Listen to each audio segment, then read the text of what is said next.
my initial theory about why this Death Scythe probably works is...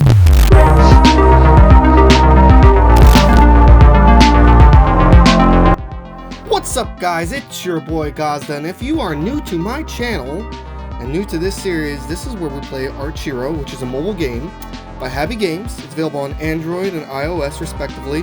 Fun game, hard game, and maybe you throw the link from my last video. But yes, we're doing another Frozen Pinnacle run, except we're doing things a little bit different. I actually equipped, since I got in that loot video from the last video, a now legendary Death Scythe, although the level is not as high as my epic boomerang, or sorry, legendary boomerang, so thus the damage output is way less, 1674 to a paltry 960. But I saw on Reddit somebody who actually beat the whole entire game with the Death Scythe as their weapon. So I figured, you know what, we're still on this abysmal, godforsaken level called Frozen Pinnacle, so let's give this level a shot with the Death Scythe at legendary, because he beat the game with just epic Death Scythe, and we have legendary. So, you know, again, skill at the end of the day, once again, will outrule the level of gear that you have, but it definitely helps, you know, to have a little bit of better gear. So we're going to give it a shot and see what we can do here. Freeze, we'll go with freeze. Fun fact, thanks for joining me. If you like this kind of content, feel free to subscribe, hit the notification bell. That way you never miss an upload. I'm usually uploading 2 to 3 times a week. It's been a little busy this week with some other extra work and things I'm dealing with. And I actually got bronchitis now. Would you believe it? I went 2 months with the flu, finally got healed, and here we are now having bronchitis. So that's fun. So my initial theory about why this Death Scythe probably works is because, you know, if I were to get it to level 50 or whatever, it'd be doing a lot of damage, right? So even though it can't pierce enemies, it does a lot of damage, which will get them below the 30% threshold quicker, because this has the perk that has a high chance of killing mobs if they're at 30% health or less. See, it does the headshot.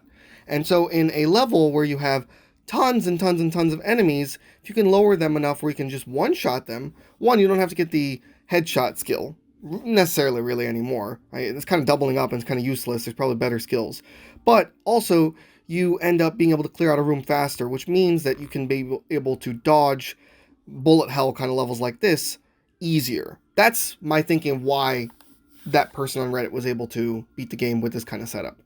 But of course, I don't know. I haven't beaten the game yet. So anyway, this is relatively the same content you're used to seeing. I mean, it's a lot slower of a weapon. It's the slowest weapon in the game, actually. And it doesn't help that it's not that high of a level for me to actually do, you know, some good with it.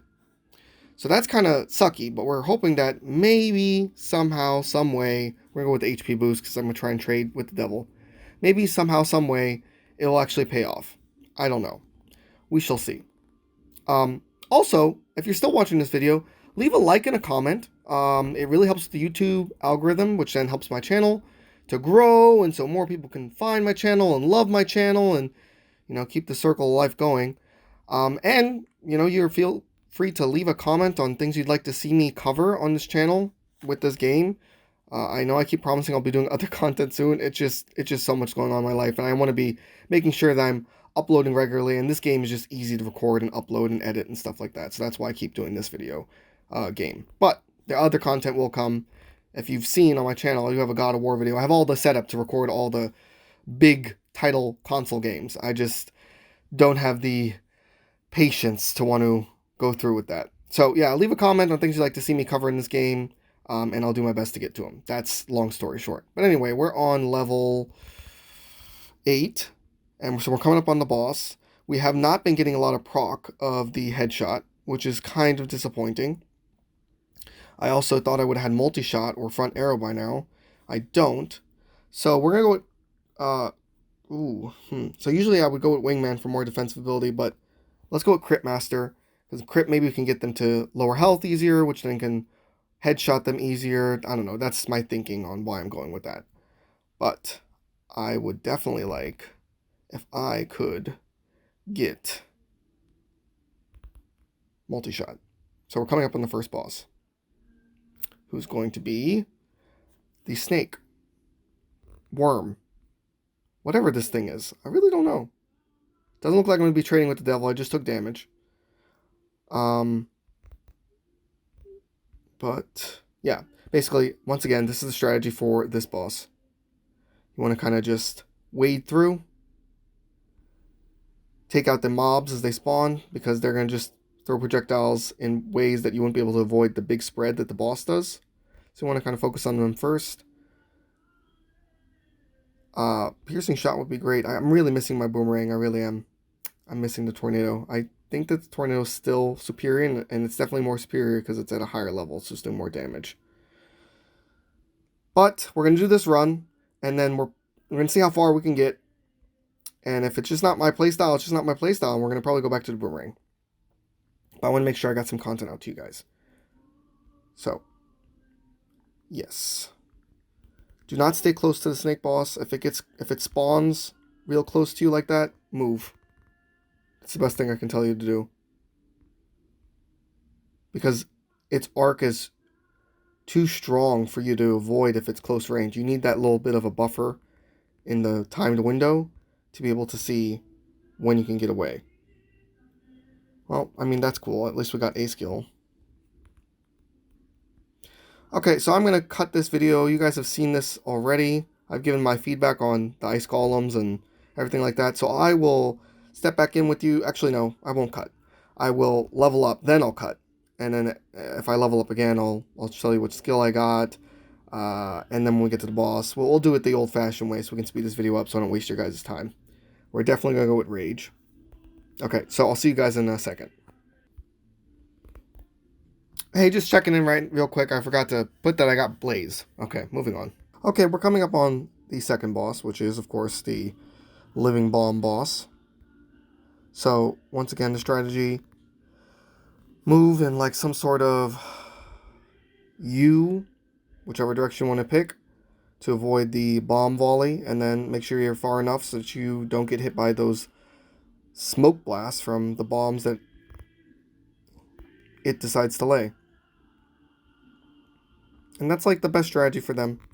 So I'm already telling from playing this that this Death Scythe is not going to work for me, even with it being at Legendary. And I'm going to explain to you why. Because it does nowhere near enough damage compared to my boomerang to take care of enemies. And this is at like the early levels of this stage. But I'm already running into the problem that the enemies don't die fast enough. And since they don't die fast enough, it's harder and harder to avoid the projectiles longer. It's like really pushing my skill to its limit. And, yeah, that's not going to work. And now I can't even hit him. Or it. Or her. We don't know. You know, I want to be inclusive here. It's stuck at the wall. So now, because of the pushback, this boss is becoming extremely difficult to kill.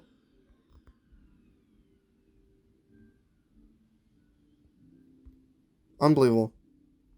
Yeah, I don't think the Death Scythe is for me. So to answer that question, is the Death Scythe better than the boomerang? In my opinion, I don't think so. I don't see myself getting to level 30, let alone level 40 with this item, especially without a multi-shot or a front arrow.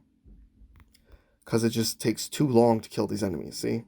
Even with the headshot proc, because I'm not getting them to 30% or health in like one hit anyway. So, I will once again jump cut until I level up. So we'll see you in a second. So yeah, we died. I didn't make it to level 30. Like I said, stage 21. Terrible. That's my loot. I do not think that the boomerang... No, sorry. The Death Scythe is for me.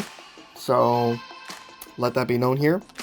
Maybe after I finish maxing out the boomerang, what I'll do with the weapon scrolls is I'll invest them into the Death Scythe so that maybe when it gets to a higher level, we can try again in a different stage. But as of right now, no, sir, not for me. I like the piercing effect. Helps me clear out enemies quicker. It's just more helpful for my playstyle. So that's my opinion on that one. Although the pushback is nice, but we do get the minor pushback from the holy touch from this blonde hero that I can't remember his name is. Veneer? No, I don't know. Anyway. So if you like this video, once again, remember to subscribe, hit that notification bell so you never miss a video. Uploading 2-3 times per week. And that's going to do it for this video. So I hope you enjoyed, and I will see you guys on the flip side.